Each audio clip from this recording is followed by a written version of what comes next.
사랑의 하나님 아버지 감사합니다. 올해도 우리의 생명을 이 땅에서 연장시켜 주셔서 또 한 번의 성탄주의를 맞게 하심에 진심으로 감사를 드립니다. 매일의 삶이 나를 위해 이 땅에 오신 예수님 임마누엘의 은총으로 주님과 함께 동행하며 주님이 우리에게 영원한 영생을 약속하신 천국으로 향해 나아가는 귀한 철로역정임을 기억하고 믿음 가운데 주님을 만방에 증거하며 기쁨으로 주님을 따르는 주님의 참된 제자들이 될 수 있도록 주여 역사하여 주시옵소서. 오늘도 말씀으로 우리의 영을 새롭게 해 주시고 주님 앞에 뜻을 세우며 주님의 놀라우신 은혜에 순종하며 하나님의 풍성하신 역사 가운데 동참하는 주의 아름다운 백성들 되기를 간절히 원합니다. 주님 말씀 가운데 성령의 아름다운 역사를 허락하여 주시옵소서. 예수 그리스도의 이름으로 간절히 기도드립니다. 아멘. 성탄절은 우리 믿는 자에게는 그 부활절과 더불어 가장 중요한 절기가 됩니다. 주님의 강림하심, 그의 십자가의 죽으심과 부활로 말미암아 여러분과 제가 하나님의 자녀가 되는 놀라운 축복을 받았기 때문인 것입니다. 성탄절은 믿는 자뿐만 아니라 믿지 않는 자에게도 거의 모든 세상에 다 알려진 그러한 절기입니다. 사실 우리 휴스턴에도 갤러리아의 그 세계적인 규모의 성탄절 트리가 몰에 세워지긴 하지만 가장 크고 가장 비싼 성탄 트리는 놀랍게도 모슬렘 두바이 아랍에미레이트에 있는 그 팰리스 호텔에 세워져 있다고 합니다. 무려 1,100만 불이나 들려서 여러 가지 보석이 장식되어 있는 이 성탄 트리는 크리스마스 트리라고 하지 않고 엑스마스 트리라고 이름이 명명되어 있다고 합니다. 아마 모슬렘에 있는 사람들, 외국 관광객들뿐만 아니라 자국인들이 이것을 보게 되면 예수 그리스도의 이 강림의 성탄의 의미를 자꾸 이렇게 되새기게 되니까 비슷한 의미이지만 그것을 축약으로 한 그 엑스마스라고 이렇게 이름을 명명한 것입니다. 그 엑스는 여러분 잘 아시는 것처럼 헬라 말에 크리스토스, 예수님을 철자로 표현하게 되면 제일 앞에 있는 X가 나오기 때문에 엑스마스라고 이렇게 하게 되는 것이죠. 어쨌든 믿지 않는 자들도 성탄절의 진정한 의미는 모르지만 그러나 세속화된 여러 가지 축제의 모습 가운데 함께 즐거워하는 것입니다. 2014년 통계에 보면 미국인들은 79%나 되는 사람들이 성탄절은 예수님의 절기이기 때문에 조금 더 주님에게 가까이 나아가고 사람들 앞에 주님을 알리는 계기로 삼아야 된다고 말을 했다고 합니다. 그러나 올해 통계에 보게 되면 이 통계가 15% 줄어서 65%에 있는 사람들이 예수님 중심의 성탄절임을 알고 있다는 것입니다. 그러한 의미에서 오늘날 여러분과 제가 또 한 번의 성탄절을 맞이하게 되지만 그 의미가 무엇인지를 다시 한번 깊이 깨닫고 성탄의 은혜를 성령의 아름다운 은혜 가운데 우리가 함께 주위에 있는 분들한테 나누는 복된 계기가 되기를 원합니다. 예수님이 이 땅에 오신 첫 번째 성탄절, 거기에 예수님이 오시기 직전에 예수 그리스도의 오심을 이미 알고 기쁨 가운데 선포했던 한 여인이 있습니다. 그 여인의 이름은 엘리사벳, 세례 요한의 어머니인 것입니다. 굳이 사가랴 아버지가 아니라 어머니 엘리사벳을 누가 해서 말했다는 것은 오늘날 이 페미니즘, 많은 사람들이 그 여성의 권익 신장을 위해서 노력하고 있는데 성경 안에서 드보라의 사사와 같은 모습, 그리고 엘리사벳과 같은 거의 선지자적인 예수님의 오심을 축복하는 것을 여인들이 알았음을 성경은 밝히 드러내고 있는 것입니다. 사실 예수님과 세례 요한은 친척간입니다. 누가복음 1장 36절에 보면 마리아에게 가브리엘이 이렇게 말하죠. 보라, 내 친족 엘리사벳도 늙어서 아들을 배었느니라. 본래 임신하지 못한다고 알려진 이가 이미 6달이 되었느니라. 본문에 나오는 친족이라는 뜻은 사촌 또는 이모나 고모를 칭할 때 쓰는 단어라고 합니다. 즉 마리아와 엘리사벳은 친척간이었다는 것입니다. 아마 리오 모리스와 같은 신학자는 이모나 고모일 가능성이 크다라고 말하고 있습니다.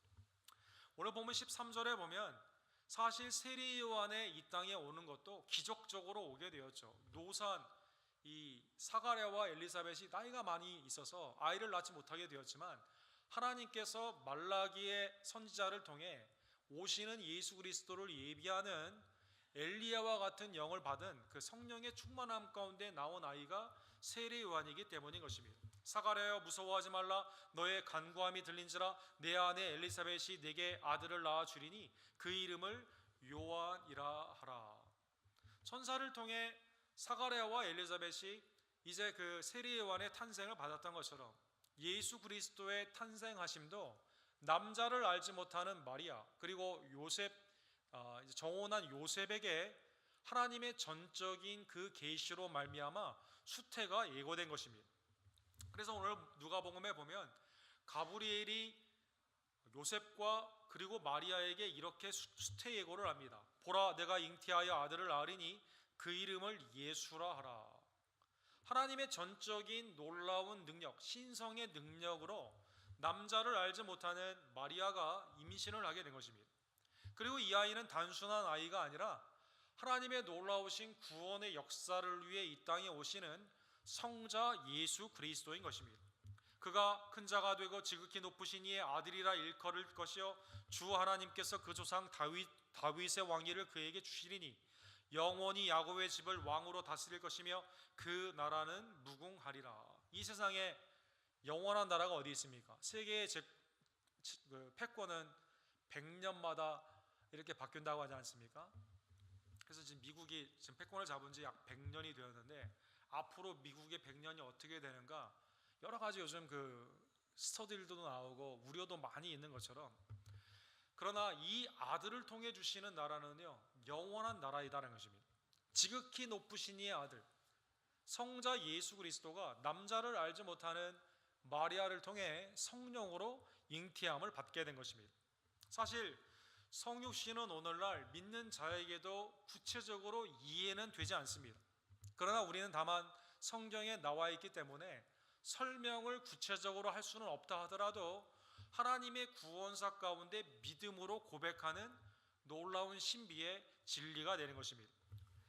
이사야 7장 4절에 보면 아하스 당시에 유다 왕국이 하나님을 섬기지 않고 아수르를 섬기고 있어요. 이때 이사야를 통해 이 오늘 본문 마태복음 1장 23절의 예언의 말씀을 사실 700년 전인 이사야에게 허락하여 주신 것입니다. 보라, 처녀가 잉태하여 아들을 낳을 것이요 그의 이름은 임마누엘이라 하리라 하셨으니 이를 번역한즉 하나님이 우리와 함께 계시다 함이니라. 아하스 왕은 아수르를 섬기며 남유다는 이제 멸망을 앞두고 있는 그 중요한 시기에 처녀가 잉태하여 아들을 낳게 되는데 임마누엘로 우리와 함께 계시게 된다는 것이죠. 아하스 당시에는 이건 무슨 뜻이었을까요? 임마누엘 되시는 하나님의 놀라우신 은혜를 깨닫고 아수르와 손을 끊고 우상을 섬기지 말며 하나님을 섬기라는 그러한 뜻이 됩니다. 그리고 하나님의 영원한 나라는 인간의 노력, 인간의 여러 가지 공적이 아닌 전적인 하나님의 역사, 기적의 역사, 처녀가 잉태하여 아들을 낳게 됨으로 말미암아 그 나라는 영원히 나아가게 되는 것입니다. 그러한 의미에서 성육신은 과거의 구약에서 예표가 되어 있고 역사적으로 단회적으로 유일무이하게 하나님이 이 땅에 오시는 놀라운 역사, 설명하기는 좀 어려워요. 과학적으로 상식으로도 어렵습니다. 그러나 전적인 하나님의 구원사로 말미암아 임마누엘, 우리와 함께 계시는 하나님의 놀라운 은혜, 타락된 세상 가운데 하나님이 우리와 함께 계시는 놀라운 은혜의 역사가 되는 것입니다. 자, 제가 지금 말씀드렸지만 우리도 잘 이해가 안 되고, 그렇죠? 우리도 상당히 믿기가 어려운, 다른 사람에게 이것을 증거하기가 상당히 그 과학적으로 설명이 어려운 우리의 입장, 21세기도 어려운데 마리아는 얼마나 더 기가 막혔겠습니까? 마리아는 이 수태의 예고를 들은 후에 오늘 본문 39절과 40절에 보니까 마리아 본인의 부모님에게 간 것도 아니에요. 또 요셉의 정혼자의 부모님에게 가서 말한 것도 아닙니다. 이 답답한 심정을 이해할 수 있는 가브리엘이 말했던 것처럼 나이가 들어서 아이를 낳을 수 없었지만 전적인 하나님의 의혜로 요한을 임신한 엘리사벳, 너의 이모, 고모, 이모라고 합시다. 이모에게 가서 이제 마음을 털어놓게 되는 것이죠. 39절과 40절에 보면 이미 사가랴와 엘리사벳은 시골에 가 있습니다. 제사장의 직무를 마치고 시골에 가 있는 그분에게 가서 자기의 심령을 이제 말하기 위해 달려간 것입니다. 일어나 빨리 산골로 가서, 얼마나 답답했으면, 이걸 도대체 말할 것도 아니고, 이게 지금 미혼모가 임신했으니 이게 지금 요셉은 가만히 정원을 끊고자 할 정도로 어려운 이러한 입장에서 지금 이제 그 가운데 가게 된 것이죠. 그래서 이제 이 시골에 가서 엘리사벳을 맞이하게 된 것입니다. 엘리사벳은 마리아가 오게 되는 그 모습 가운데 오늘 본문에 보면 성령의 충만함 가운데 그를 맞이했다는 것입니다. 우리 그래서 41절에 보니까 엘리사벳이 마리아가 무난함을 들음에 아이가 복중에 뛰노는지라. 엘리사벳이 성령의 충만함을 받아. 놀라운 하나님의 말씀이에요. 그렇죠? 세례 요한이 언제 성령의 충만함을 받기 시작했을까요? 어머니의 모태로부터 받기 시작했다는 것입니다. 사실 세례 요한의 탄생의 예고 가운데 1장 15절에 보면 이는 그가 주 앞에서 큰 자가 되고 포도주와 독한 술을 마시지 아니하며 모태로부터 성령의 충만함을 받아. 이 예수님을, 하나님의 아들 성령의 잉태함 가운데 있는 마리아를 영접하게 되었을 때 엘리사벳과 복중에 있는 태아가 그 가운데 성령의 충만함으로 맞이하게 된 것입니다. 마리아가 자세히 얘기하지도 않았지만, 그러나 성령 가운데 하나님의 놀라운 역사로, 그렇죠? 오늘 본문에 보면 선지자적인 선견을 가지고 엘리사벳이 이 마리아를 복중에 있는 아이 세례 요한과 더불어 맞이하게 된 것입니다. 오늘 두 번째로 성령의 충만함 가운데 엘리사벳은요, 마치 하나님을 찬미하듯 blessing, 송축하는 하나님의 놀라운 은혜, 하나님께 놀라운 은혜를 돌리는 찬가를 오늘 부르고 있습니다. 만약 보통의 당시에 있었던 율법의 준수 가운데 있었던 율법주의자였다면, 야, 너 어쩌다가 임신했냐? 누가 너를 임신시켰느냐? 수치로 여기고 이것을 어떻게든지 막으려고 했었을 것입니다. 요셉은 율법의 의로움을 구하는 자였기 때문에 가만히 끊고자 했거든요. 그러나 엘리사벳은 이 아이가 하나님이 주신 놀라우신 하나님의 그 아들로서 놀라우신 세례 요한이 앞으로 증거하게 되는 구원주임을 깨닫고 하나님을 송축한 것입니다. 여자 중에 내가 복이 있음에 내 태중의 아이도 복이 있도다. 여러분, 의사 누가가요, 오늘 본문에 보니까 큰 소리로 불러 이르되, 큰 소리로 불러 이르되, 아니 지금 그 마을에 사람들 앞에 야, 너 임신 축하한다고. 주위에 있는 마을 사람들이 보니까 남편도 없는데 임신한 것은 수치스러운 거거든요. 쉬, 조용히 뒷방으로 들어와. 이거 어떻게 해결할 거지? 우리 지금 가족 회의해야 돼. 이렇게 하는 게 아니라요, 야, 너 복이 있다고. 너 태중의 아이는 복이 있다고. 선지자적으로, 그렇죠? 놀라우신 하나님의 성령의 충만함 가운데 이렇게 말한 것이죠. 사랑하는 성도들, 오늘 본문에 보면 엘리사벳이 이렇게 말해요. 여자 중에 내가 복이 있으며 내 태중의 아이도 복이 있도다. 도대체 마리아가 받은 복이 뭡니까? 지금 본인은 비천하고 남편도 정원한 상태에서 아직 결혼식도 하지 않았는데 임신을 했고, 그렇죠? 얼마나 가난했든지 나중에 보게 되면 목수로서 소나 양도 드릴 수 없어가지고 비둘기 드리지 않습니까? 또 하필 그때 호적 등본, 그 호적 처리를 다시 하라고 그래가지고 갈릴리 나사렛에서 베들레헴까지 내려와야 되고, 또 그때 헤롯이 아이들을 죽인다고 그래가지고 애굽에 피해야만 되면 인생이 비참하거든요. 또 하나님의 아들 예수 그리스도가 자라는 과정 가운데 이해하지 못하는 많은 것들을 보게 되고, 결국 십자가에서 우리의 죄를 속량하는 그리스도를, 자기의 아들을 죽는 것을 봐야 되는 이 여인, 도대체 뭐가 복되단 말입니까? 누가복음 1장 28절과 30절에 보면 그러나 하나님은 마리아가 복이 있다 이렇게 말하고 있습니다. 은혜를 받은 자여 평안할지어다, 주께서 너와 함께 하시도다. 30절에 보면 마리아여 무서워하지 말라, 내가 하나님께 은혜를 입어노라.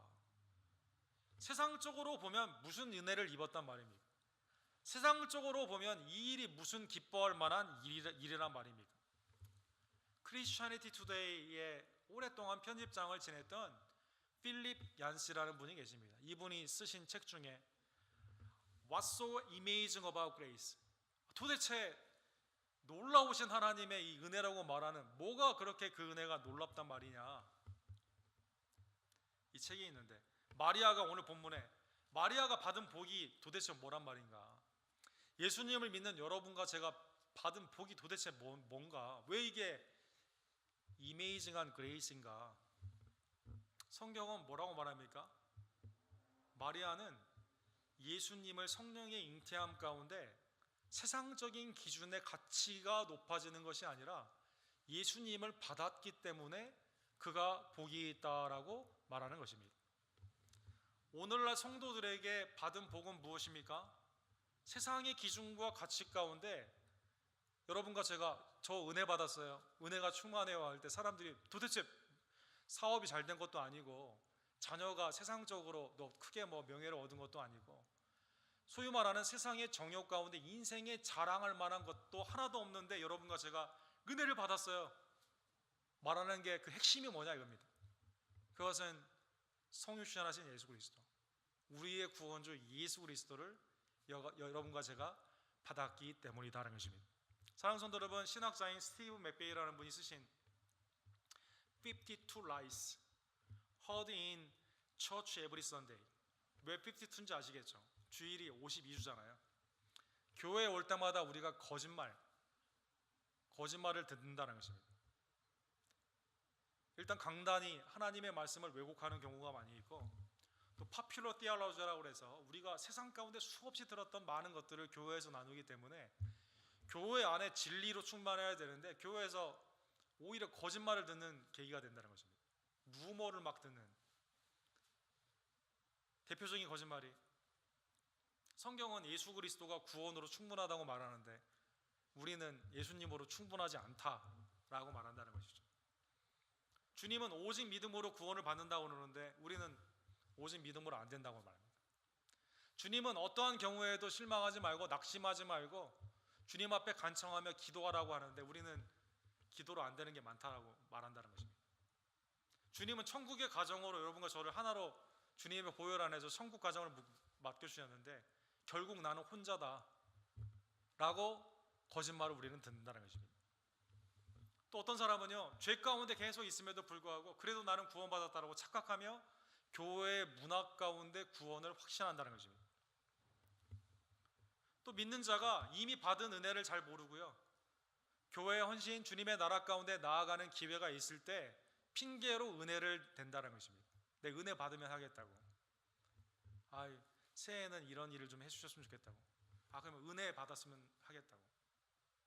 이 은혜를, 값없이 받은 하나님의 놀라운 은혜를 세상 것으로 바꾸어서 마치 참 은혜를 받지 않는 사람처럼 말한다는 것입니다. 은혜를 받으면 하겠다. 이 뜻은 뭐냐면 나는 아직 은혜를 받지 않았다, 즉 구원받지 않았다라고 말한다는 것입니다. 교회에서 듣는 거짓말.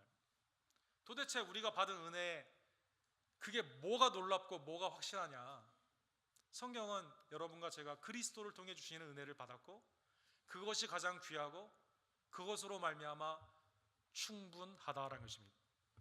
세 번째로 오늘 엘리자벳은 선지자적인 그러한 하나님의 역사로 말미암아 태중에 있는 아이와 더불어 성령 충만함으로 반응하고 있습니다. 43절과 44절에 보니까 내 주의 어머니가 내게 나오니 이 어찌된 일인가, 보라 내 문안하는 소리가 내 귀에 들릴 때 아이가 내 복중에서 기쁨으로 뛰놀았도다. 사랑하는 성도 여러분, 우리는 우리의 자녀들을 부모님의 입장에서 판단을 많이 합니다. 특별히 신앙의 판단을 할 때 얘를 교회 보낼 것이냐 말 것이냐 이거를 많이 부모가 스스로 판단을 해요. 그래서 아이는 교회 가고 싶어 하는데 부모님이 말리는 경우가 많이 있습니다. 그렇죠? 신앙 좋은 자녀를 둔 부모님의 가장 큰 두려움은 내 아들이 어느 날 신학교에 간다라고 하는 것이 두렵다고 합니다. 여러분, 자제분이 어느 날 와서 부모님에게 와가지고 직장 그만두고 신학교 주님이 날 부르시니까 한다고 합니다. 이게 아주 워스트 나이트메어. 안 돼! 너 가면 안 된다고. 여러분, 성령의 충만함은 도대체 언제 있을까요? 경륜이 오래된다고 성령이 충만할까요? 교회에 다닌 끈이 길다고 성령이 충만할까요? 복중에서 성령이 충만했다는 것입니다. 복중에서. 아이들은 성령 안에서 주님을 섬기기를 원합니다. 부모님이 그걸 제한하면 되지 않는다는 것입니다. 아이들은 새벽 기도에 오기를 원해요. 여러분, 제한하면 안 됩니다. 아이들은 주의 일 가운데 열심히 성령 안에서 일하기를 원합니다. 부모님이 성령의 의지를 꺾어서는 되지 않는다는 것입니다. 디모데후서 1장 5절에 보면 이는 내 속에 거짓 없는 믿음이 있음을 생각함이라. 바울 사도가 디모데에게 지금 말하는 거예요. 이 믿음은 먼저 내 외조모 로이스와 내 어머니 유니게 속에 있더니 내 속에도 있는 줄을 확신하노라. 신앙은 언제부터 시작되게 됩니까? 성령의 충만함은 언제부터 시작되게 됩니까? 하나님의 전적인 은혜로 복중에서 이미 하나님의 은혜 가운데 뛰놀게 되는 것입니다. 외할머니와 어머니를 통해 신앙을 벌써 아이가 알고 있는 거예요. 어려서 구원받는 지혜가 성경이 있음을 깨닫는 것을 디모데가 알고 있으면서 주님을 쫓아가게 되는, 그래서 이미 루스도 지방에 주님의 제자로 소문이 난 디모데가 바울 사도가 하니까 따라가잖아요. 사랑하는 성도 여러분, 마리아의 문항에 반응하는 세례 요한, 성탄절에 아이들이 기뻐하는 그 신앙 가운데, 그렇죠? 어렸을 때 성탄절이 기뻤다가 지금은 아무런 감흥이 없는 그런 게 아니라 하나님의 풍성하신 은혜 가운데 남녀노소 나이와 문화를 초월하여 하나님께서는 성령 안에서 여러분과 제가 주의 일 가운데 하나님을 영화롭게 하는 찬송 가운데 나아가기를 원하시는 것입니다. 네 번째로, 오늘 엘리사벳이 선지자적으로 하나님의 은혜로 이렇게 말합니다. 주께서 하신 말씀을 반드시 이루리라고 믿은 그 여자에게 복이 있도다.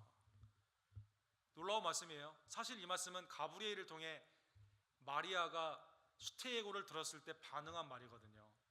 누가복음 1장 38절에 보면 말씀대로 내게 이루어지리이다. 나는 주님의 종이기 때문에 말씀대로 내게 이루어지니라. 이게 이해가 되지 않지만, 성육신의 신비가 다 이해가 되지 않지만 주님의 구속사 가운데 내가 쓰임을 받는다면 그것을 내가 기쁨으로 온전히 감당하겠습니다. 그 믿음 안에 하나님이 마리아에게 복을 주시고, 동일한 믿음 안에 하나님이 여러분과 저에게 주의 언약된 말씀이 시건치 아니하시고 그대로 땅에 떨어지지 아니하시며 놀라운 역사 가운데 그대로 성취됨을 깨닫고 그 말씀의 성취 가운데 참여하기를 원하는, 믿고 주님을 의지하기를 원하는 여러분과 저에게 하나님의 놀라운 복이 있음을 온전히 깨닫는 우리 모두가 되기를 간절히 원합니다. 오늘 본문의 말씀을 통해 사랑하는 성도 여러분, 이미 받은 그리스도를 통한 이미 받은 그 복을 다시 한번 감사하는 성탄절이 되기를 간절히 원합니다. 에베소서 1장 3절에 보면 믿는 모든 자에게는요 하나님이 하늘에 속해 있는 신령한 복을 이미 주셨다라고 선포하고 있습니다. 찬송하리로다 하나님 곧 우리 주 예수 그리스도의 아버지께서 그리스도 안에서 하늘에 속한 모든 신령한 복을 우리에게 주시되, 이것은 우리의 자격이 돼서가 아니라 공로가 있어서가 아닙니다. 전적인 하나님의 택하심의 은혜, 그리스도의 속량하심, 선물로 주신 믿음으로 말미암아 가능케 된 것입니다. 하늘에 속해 있는 모든 복, 여러분과 저의 끝은, 마지막 파이널 데스티네이션은 하나님이 여러분과 저를 좌정하시며 영원토록 예배를 받게 합당하신 천국으로 우리는 가게 되는 것입니다. 이 땅에 우리는 외로이 혼자 있는 것이 아니라 천국의 가정인 교회를 통해 주님의 나라와 영광을 위해 달려가는 동역의 은혜를 우리가 받고 있는 것입니다. 내 매일의 삶 가운데 임마누엘 되신 예수 그리스도께서 우리를 이끌어 주시고 성령 안에서 도우시며 지금도 하나님의 역사 가운데 동참을 원하시는, 동참하는 자에게 하나님의 큰 상을 주시는 놀라운 은혜의 여정이 바로 이 시간이다라는 것입니다. 좌한번연의 성경 다음으로 많이 읽혀진 신앙서적인 철로 역정에 보게 되면 신실함으로 믿음 가운데 가는 크리스천, 이 철로 역정으로 가는 가운데 수많은 역경이 있지만 주위에 돕는 하나님의 손길, 그들의 이름은 소망, 그렇죠? 소망이 도와주게 돼요. 막연한 소망이 아니라 하나님의 은혜 가운데, 아브라함이 hope against hope, 세상의 소망을 다 끊어진 그 상황 가운데 하나님의 소망으로 달려가게 된 것처럼 주님이 여러분과 저에게 필요한 모든 것들을 이 땅에 허락하여 주시고 주님의 나라에 다다라도록 우리를 인도해 주시는 놀라운 신령한 복을 받았음에 감사하는 여러분과 제가 되기를 간절히 원합니다. 로마서 8장 32절에 보면 주님이 이렇게 말씀하세요. 자기 아들을 아끼지 아니하시고 우리 모든 사람을 위하여 내주신 이가 어찌 그 아들과 함께 모든 것을 우리에게 주시지 않겠느냐.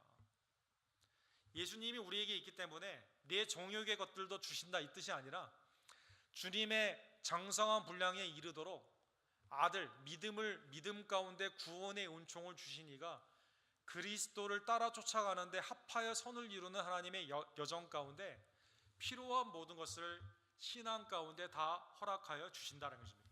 주님을 쫓기만 하면, 먼저 그의 나라와 의를 구하기만 하면 필요한 모든 것들, 이방인처럼 이것저것 달라고 하지 않는다 하더라도 주님이 여러분과 저에게 만나와 메추라기로 의복이 떨어지지 아니하며 반석에서 물이 나오고 하나님의 불기둥과 구름기둥 가운데 우리를 인도해 주시는 놀라운 복이 우리에게 이미 임했음을 감사하는 여러분과 제가 되기를 간절히 원합니다. 성탄절은 중세까지만 해도 그렇게 크게 셀레브레이트 되지 않았다고 합니다. 이것을 보편화시킨 사람은 종교개혁자들, 특별히 루터를 통해 일어나게 된 것이죠. 루터의 그 이분이 음악이 뛰어난 분인데 캐롤, 성경에 나오는 성탄절에 나오는 찬양들이 이제 그 개혁자들을 통해 많이 이게 되어 있지 않습니까? 또는 성탄절 트리, 빛 되신 예수 그리스도를 밝혀주는 이러한 것들이 루터를 통해 나타나게 되는 거죠. 루터는 이렇게 말을 합니다. 하나님은 바로 이 땅 가운데 당신의 영광을 드러내기를 원하며 이 땅이 그분의 뜻에 실현되는 장소가 되기를 원하며 이 땅이 그분의 거룩함을 거하는 성소가 되기를 원했기 때문에 예수 그리스도를 한 번 있는 단번의 사건, 유일무이한 사건으로 여러분과 저에게 예수님을 주셨다는 것입니다.